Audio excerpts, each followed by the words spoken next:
Captain Kirk. Fascinating. I'm a doctor, not a mechanic. Thank you, love you. Mwah. Most illogical. Aye, sir. Well, that was different. Yep, lousy, but different. Places, please, and here we go.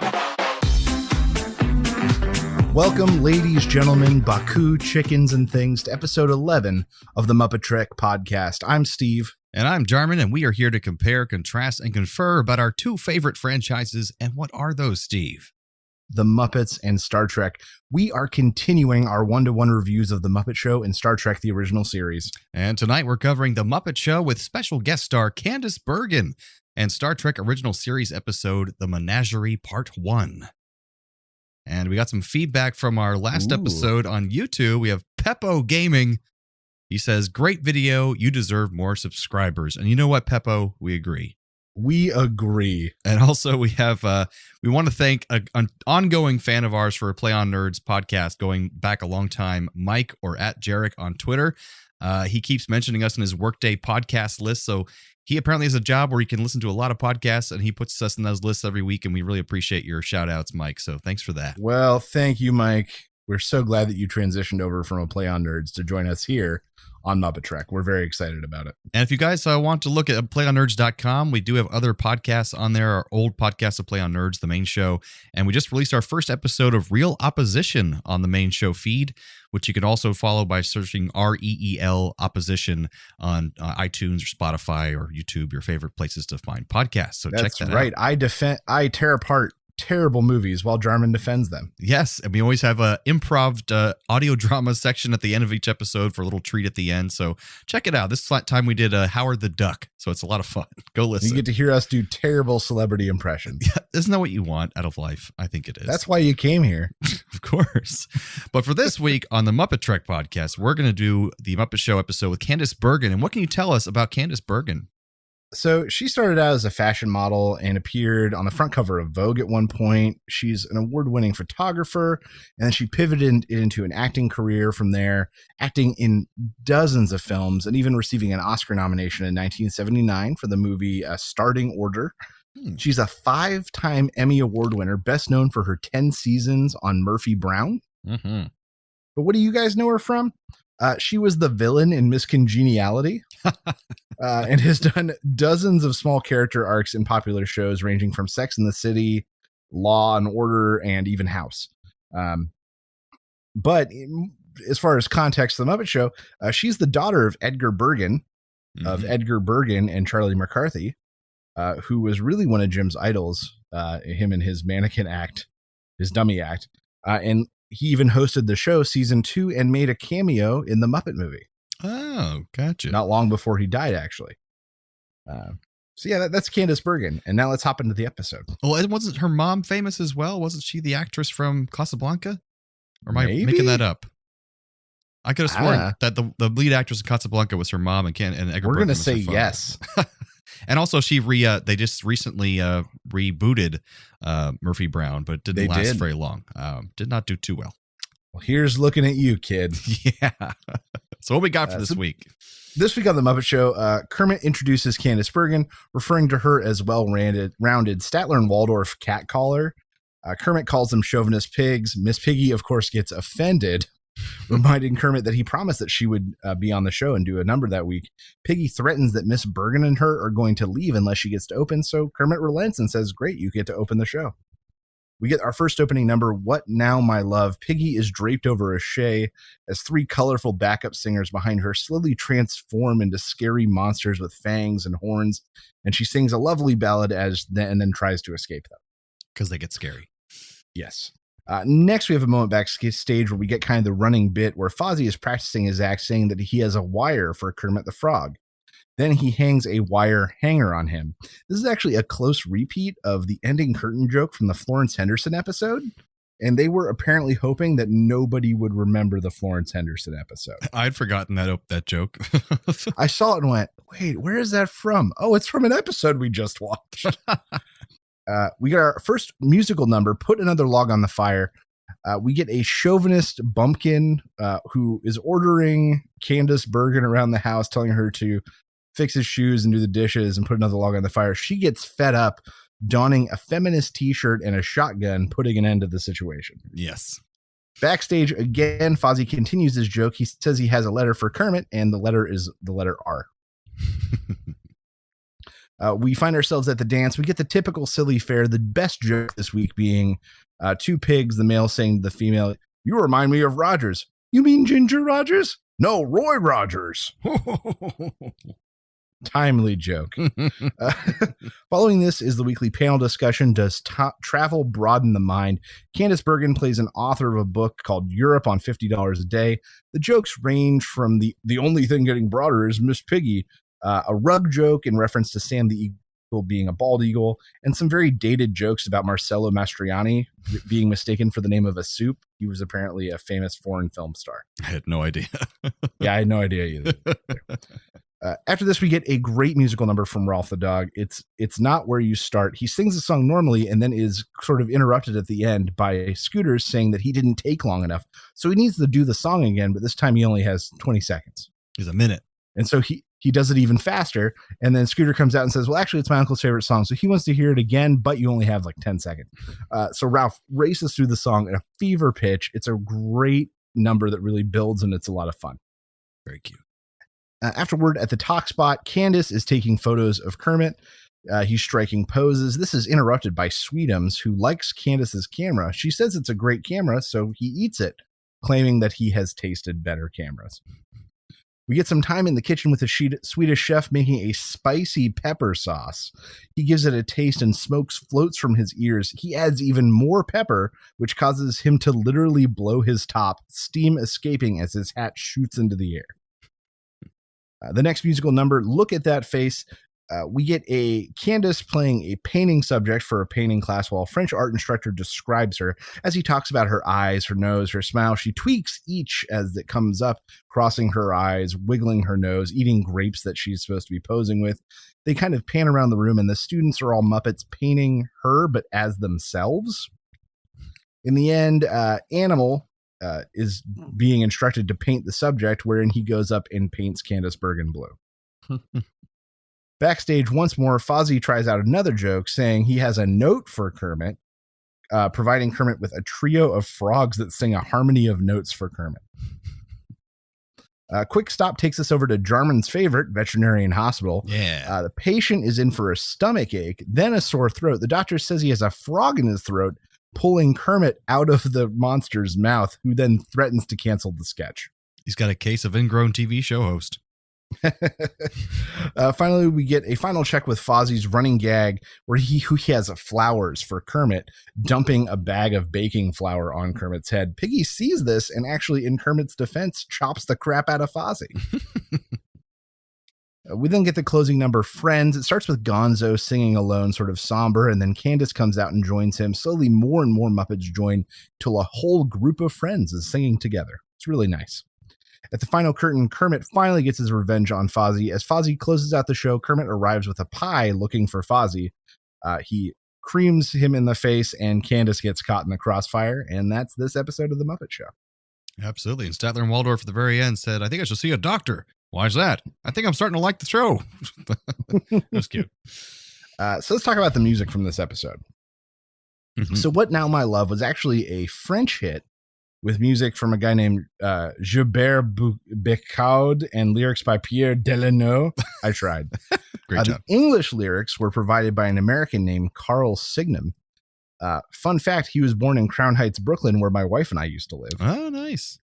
His most widely remembered hit was writing the lyrics of the song Where Do I Begin, which was the theme song from Love Story, which in the early episode by Lena Horne is covered by Rolf and Zoot, who performed the instrumental version. I remember that.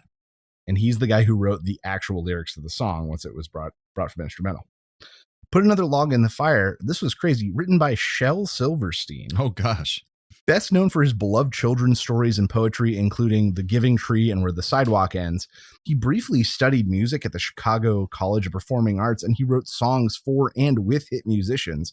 The most famous of which is that he wrote A Boy Named Sue, made famous by Johnny Cash. Huh. Did not know that.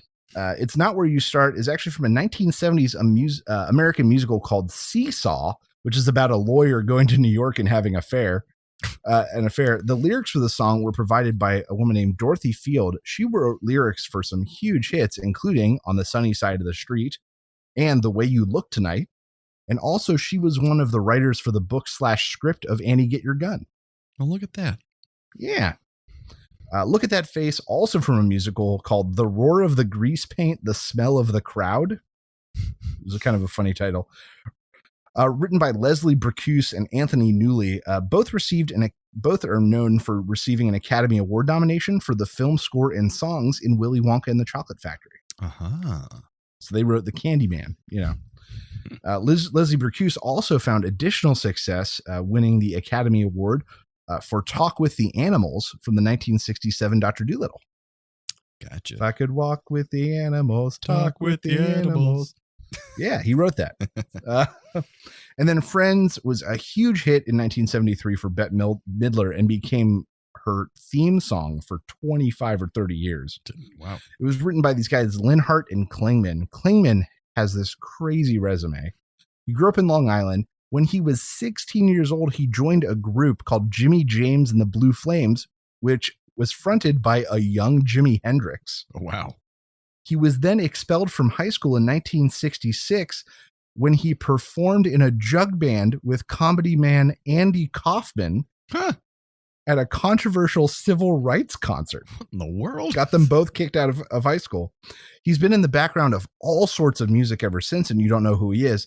He became a producer and eventually took over for Barry Manilow as Bette Midler's music director. So random. Holy crap. Yeah, this guy's looking at his resume. He has been everywhere. He's touched every piece of music everywhere. It's insane. You never heard his name.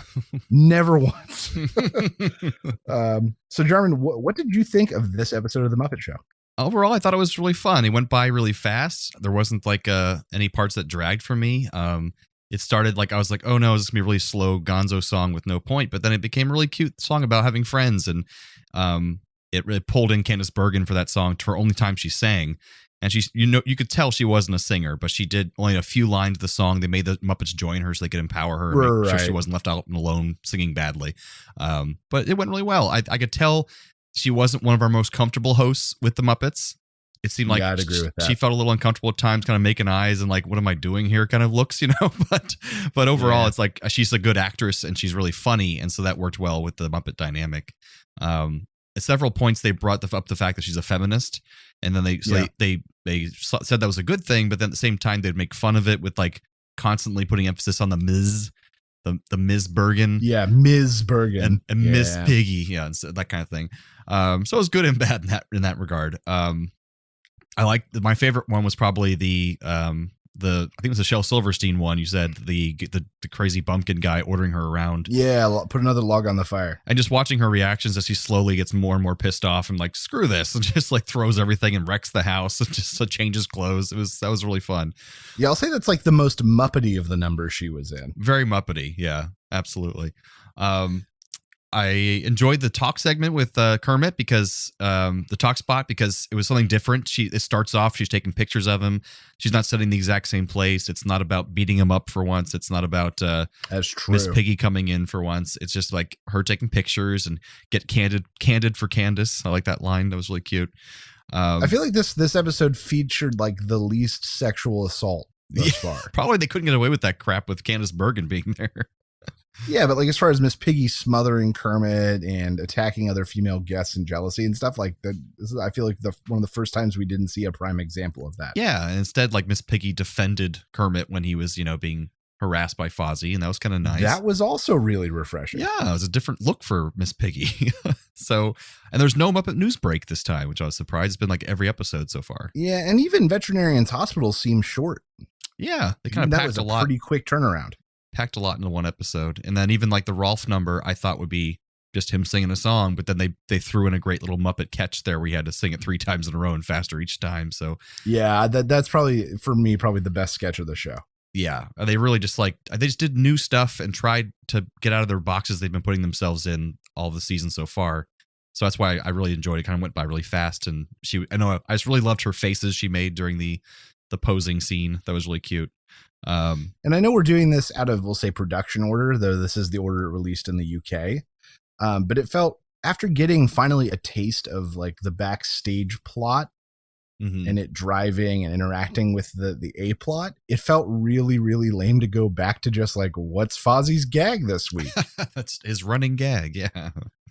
It just felt bad after we've had a couple good examples of it being done well. So I hope we get away from that. Well, I was kind of okay with it after last week's with Harvey Korman, where they just didn't make any sense. The backstage plots were like, they weren't funny. They were just strange, like the marching chickens and the dog biting him. Whereas this one, at least there was a consistent gag throughout the show that, yeah, you could expect it. Right. And so even though it didn't involve the A plot per se, it still like had its own B plot that was consistent, if that makes sense. I'm probably reading way too much into this. No, I absolutely agree. Yeah. So yeah, overall good. Yeah, overall good. Not top of the heap. Like for me, Peter Ustinov is still the front runner. He's still king of the castle by a long shot. But this was no Florence Henderson. We could keep saying that. Yes. I think that's how we're probably going to judge this from now on. Is something is either going to take the place of the worst episode or take the place of the best episode. It's the Ustinov Henderson scale. Yeah. Yeah, of course. Everyone's familiar with that, of course. Of course. We're going to develop it. Oh, boy. So, Drummond, tell us about this week's original series episode. So this is kind of unique for the whole show because there are no other 2-part episodes in all the original series, but this one. So this is the Menagerie Part 1. And so I have to give a little backstory of this before I get started on what happens in this episode, because originally Gene Roddenberry, the creator of Star Trek, wanted to make a feature film somehow out of the footage he had from the original unaired pilot, because no one had seen it before. But he would need to create some kind of overarching story to make it into a full-length feature film. So he was going to do the crash landing of the people on the planet back in when Vina landed there before Pike even gets there. But it just kind of didn't pan out. So he was constantly looking for a way to bring this back and to use it. And it ended up that they didn't have enough episodes written for the season. So he came up with this idea to save money and to really quickly produce 2 episodes to fill out the docket for the season. So that's kind of how this happened. Okay. And we'll get into why the original Captain Pike didn't come back for his other scenes, but that's for trivia later on. So we start off with the Enterprise heading to Starbase 11 after apparently receiving a call there by Captain Pike, who Spock used to serve under, as we saw in the unaired pilot episode. They arrive at the Starbase, and Commodore Mendez says that Pike could not have sent the message because he has been horribly injured in an accident and is now confined to a special wheelchair and can only communicate through yes or no beeps with a flashing light that is operated by his brainwaves. So Spock eventually gets time alone with Pike, and he tells him that he has to go through with this mysterious plan, even though it will be mutiny. And Pike continuously beeps his light twice, saying no over and over again. And Mendez and Kirk find out that no distress signal or call was ever made to the Enterprise, so someone either made it up or Spock made it up, but Kirk refuses to believe that Spock would lie or that he even can lie because he's half Vulcan. Meanwhile, Spock sends fake messages to the Enterprise from the Starbase to fool them into beaming him and Pike and Bones on board and taking off to an unknown destination that he says is top secret. So everything's very strange. Like, what the hell is Spock doing here? Back in the Starbase, Mendez informs Kirk of a secret file that talks about how Pike and Spock were the ones that went to planet Talos 4 a long time ago, the one we see in the unaired pilot, and that afterwards the planet was quarantined and anyone visiting there would be punished by death. And it's apparently the last thing that is punishable by death in all of the Federation. So that's kind of a big deal. Whoa. Yeah. Back on the ship, Spock places Pike under McCoy's care, but won't tell Bones anything about what's going on, despite many protests by the Doctor. Kirk and Mendez chase after the unanswering Enterprise in a shuttlecraft, which is the first time we see a shuttlecraft in the original series. And they soon run out of fuel as they are chasing the Enterprise down. But Spock is conflicted. He can't just leave them out there to die in space, even though he's on this strange, mysterious mission. So he tractor beams their shuttlecraft to the Enterprise, and he orders Bones to take him into custody for mutiny and to beam the Commodore and Captain on board. Everyone's very confused, like, what is going on here? So the crew finds out that the Enterprise computer is locked on to go to Talos 4 and cannot be interfered with without Spock changing it. So Mendez convenes a hearing for Spock on the Enterprise, which Spock says he wants to make into an immediate court-martial hearing. But Mendez says that they can't do that because they would need 3 commanding officers to convene that type of hearing, to which Spock says they have 3, Kirk, Mendez, and the wheelchair-bound Pike. Dun, dun, dun. Dun, dun, dun. And he's like, but he's not still active duty. And Mendez is like, well, we didn't want to take him off active duty just to be We nice didn't to him. have the heart to retire. We didn't have the heart. So the court-martial hearing begins, and Spock requests to play footage on the view screen, which appears to be footage of his and Pike's previous journey to Talos 4, or to us, the unaired pilot. And they're all very confused how we'd have this beautiful footage of their mission because they don't have those kind of recordings of missions. And he says, just watch it. So Spock plays the episode of The Cage up to the point where Pike is abducted by the Telosians. So we kind of watch through the beginning of the episode of The Cage, all the way until he's abducted and they're trying to get into the cave to get him back. And the final scene, we cut back to the Enterprise in current day, and the Enterprise is getting a message from Starfleet Command, which tells them that these scenes they're watching on the view screen are transmissions being directly sent from Talos 4. Dun, dun, dun. And Mendez is put in charge of the ship because now Kirk is also under court-martial because he's leading the ship to this forbidden planet. And even though it's not his fault, he's still in command of the ship, so he has to bear responsibility. Right. But Spock begs Kirk to let the panel watch the rest of the footage, and that's how the episode ends for part 1. So we have a little bit of trivia here, not much. Jeffrey Hunter, who played Captain Pike in the unaired pilot, apparently the official story is that he was unavailable and unaffordable to be added into this episode as the Pike now, who's disfigured and everything. But in a lot of books that are written about this time period, apparently Jeffrey Hunter's wife was so insufferable and terrible, and she always had huge demands for her husband. Like, you get the specialist trailer, he gets better prices on everything. So Roddenberry didn't want to work with her again or have to deal with her, so he just didn't even ask Hunter to come back, even for the second pilot. He didn't want him to come back for that either. Wow. That's why we have Kirk, because his wife was so terrible. This is the first episode featuring a shuttlecraft, which is pretty cool. And it's also the final appearance of the tan phaser communicator belts that we don't see after this episode. So they were kind of ugly anyways. So not a lot of trivia this time around. I've got a piece of trivia. Go for it. Because I thought this was so interesting. So the guy who plays Commodore Jose Mendez in this two-parter showed up later in Star Trek in another two-parter. In 91, he was in a two-parter episode of The Next Generation. Yes. Playing a Romulan senator or something called Senator Pardek, Unification 1 and 2. And the plot of these is that Spock goes, for some reason goes crazy and goes rogue and heads out to the middle of nowhere on his own and has to be chased down by Picard and Data. Yes, the plot of that actually is, just off the top of my head, because I love Star Trek, was that Spock was actually on a secret mission to try to unify Romulus and Vulcan once again.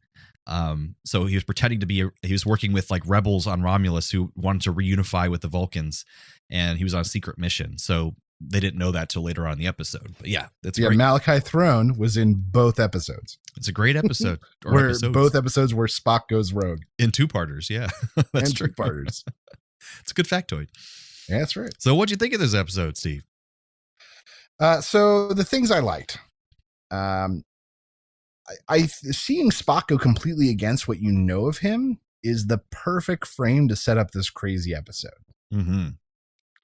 And before I kind of didn't, I can't remember. I think that we watched the one where he has to go battle someone for a Play on Nerds.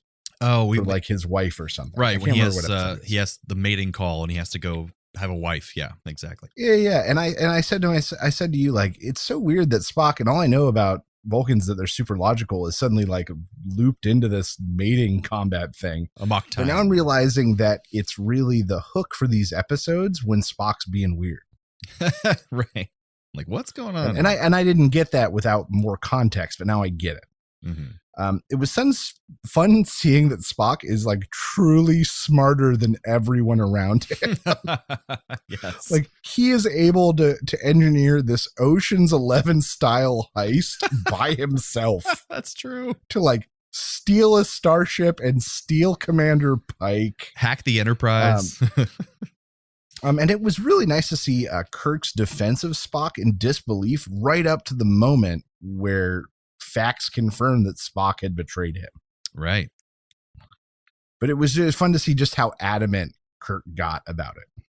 Oh, and I will say just a quick note that for those of you who've watched Star Trek Discovery, they go back and you see parts of this episode again with Captain Pike and Spock, and you see the the connection as captain and first officer that Spock and Pike had. And so it makes this episode even better because you realize that's why he's doing something crazy for Captain Pike, because they had a close bond over 11 years on a ship together. So it's pretty cool. So things I maybe disliked a little bit. Mm-hmm. I thought the moment of Pike disappearing from his room just could have been better.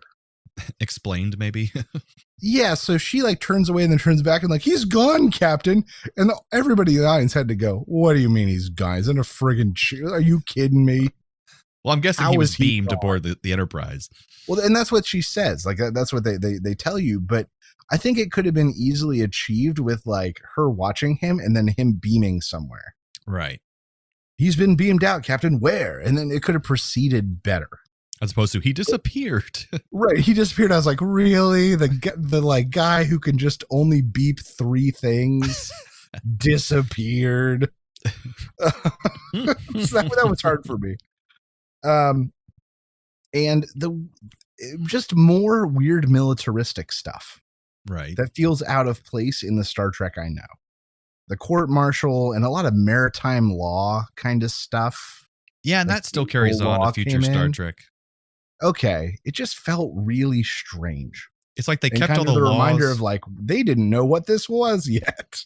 Yeah, they kept all the laws for maritime law stuff, but then they got rid of a lot of militaristic stuff later on. That's for sure. And then it's hard for me because we watched the pilot. Like that's how we started this whole thing. Mm-hmm. So it's hard for me to imagine what someone who has been watching the show would feel about this, having not seen any of this before. I'm so glad you brought that up because for years, my mom doesn't really watch a lot of Star Trek or anything like that, but she had a passing interest growing up when it was very popular in the 70s. It came on TV as reruns. That's when it got its main audience. In syndication, yeah. Yeah, and she even got to see Gene Roddenberry talk at University of Central Florida, where she went to school while she was a college student there. And because he was doing a big college circuit, making lots of money doing that. But she said this was her favorite episode, and she had never seen the pilot before. She just loved the through story of this guy being brought to this planet, and we'll find out why next episode. But yeah, I was like, so now that I've seen all of Star Trek, I was kind of bewildered by the fact my mom loves these episodes so much, but she just really likes them. So you're right. You wouldn't think it would work out of context without seeing the pilot, but for some reason it does. Yeah. And then this was also like a nice reminder of like, man, they made the right choice. Oh, the captain? The captain, the rest of the crew, other than Spock, was just like they might as well just be that dummy from the last episode. Yes. Tranya. It might as well be that purple-headed dummy because they don't move or look right. Right. Very stilted. The only part that I think should have come over, and I think we talked about this before, was the second in command, the woman with the brown hair. Yeah, her only name is Number One. Yeah, Number One. She was the best part, and is one of those things where I'm surprised she didn't make it to the main show. Absolutely, and the good thing is she comes back in Star Trek Discovery as played by Rebecca Romaine. Oh, okay, that's cool. Yeah, it's pretty cool. All right. But I agree, she was a really good part of the pilot, and she just wasn't moved on. She was the only character. She was more of a character than Spock was in the original pilot. Yeah, she was kind of the Spock. She was more the calculating one, and Spock was kind of emotional in the pilot. So, so I purposely didn't watch the next episode. So I'm genuinely interested to see what they're gonna do, despite the fact that I know the rest of the pilot. Right, because you still know how they're gonna frame it in this context. Yeah, right. So in that case, I guess I'm impressed that I'm like, all right, let's see what they do here. And it's genuinely exciting for me to like watch these with you. You haven't seen them before, so it's pretty cool. Oh yeah, I mean we're gonna get to 1 or 2 I've seen, but like, far and wide, no. Yeah, and I haven't seen any of these Muppet shows, so that's great. Excellent. Well, Jarman, I've got some great Trek connections this week. Ooh, I'm excited. All right, so Candice Bergen starred in Boston Legal, which also starred William Shatner. That's true. Kate Mulgrew, Captain Janeway from Voyager, and Candice Bergen both had memoirs released and that hit the shelves a week apart from each other. Nice. And then also Kate Mulgrew, earlier in her career, appeared on an episode of Murphy Brown as a woman hired to replace Murphy when she went out on maternity leave. Murphy, through interacting with her, discovers that she like nearly has a drinking problem and that she wasn't the right person for the job. Interesting. But yeah, Kate Mulgrew did a 1-episode stint on Murphy Brown. That's great. And that's what I could find. It was really a shallow pull this week. Well, no, those are pretty direct connections, though. Those aren't like reaching connections. That's great. That's true. They're solid. Yeah, that's right. So, Jarman, let's talk about some similarities. Yes. So one I have between these 2 episodes is Fozzie keeps claiming to have communications for Kermit, but they are not what they appear to be. Just like Spock keeps making fake communications to and from the Enterprise. That, I never even thought about that, but that is perfect. Candice Bergen battles chauvinist attitudes, and in Starfleet, women are apparently all still secretaries. Or yeomen. Yeah, exactly. That's terrible. All right. The song where Candice Bergen is posing for painters, she can only communicate with facial gestures, just like how Pike can only communicate with beeps. Boop, boop, boop. In Throw Another Log on the Fire features Candice rebelling against orders, just like Spock. Oh, there you go. Very true. There you go. Some great ones this week. Oh, wait, do you hear that? What is that? Wait, I've got one more. Oh, we solved the problem. Don't worry. We fixed it. It's good. What's wrong? Spock acts outside of how he normally does by behaving illogically, just like Candice subverts expectations by making faces and wriggling her nose while being an art model. These are so ridiculous. I love it. These reaching connections. They might as well be the same show. I mean, it's so identical. It's like they copied each other frame by frame.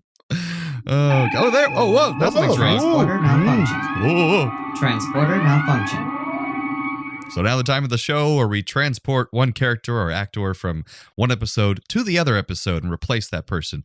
So what do you got for us this week? I have a severely burned Swedish chef from the pepper sauce explosion replacing Captain Pike in that chair. That's fantastic. Instead of Boops, it's Bork. Bork. Bork. So I have Captain Pike is going to replace Statler and Waldorf, both of them. It's just him, alone on the balcony. And Fozzie will tell a joke and it'll cut to him and he just beeps yes or no. Boop, boop. What do you mean you didn't like my joke? Boop, boop. Oh, man. I've got the 3 big brain Telosians become the backup singers for Miss Piggy in that opening number. Oh, that's good. Slowly dropping their illusions, showing that they're like off-putting forms as Miss Piggy flees from them. That'd be like all the more terrifying. Yeah. Right. I like it. And for some reason, I have Fozzie Bear as Commodore Mendez because he'll pretend to be all mad and serious at times, but he can't help but crack a terrible joke every now and then to lighten the mood, during the hearings, He'd be a great Commander Mendez. Both have those like wide round faces. Yeah, that's true. So that brings us to the end of episode 11 of the MuppeTrek podcast. Join us next time for episode 12 of The Muppet Show with special guest Ben Vereen. An original series episode, you guessed it, The Menagerie Part 2. So from the lovers, the dreamers, and us. Live long and prosper, everyone. Thanks for listening to the MuppeTrek podcast. Be sure to follow us on social media on Facebook and Twitter. Subscribe to us on Apple Podcasts, YouTube, Spotify, or your favorite podcast platform. This podcast has been brought to you by A Play on Nerds.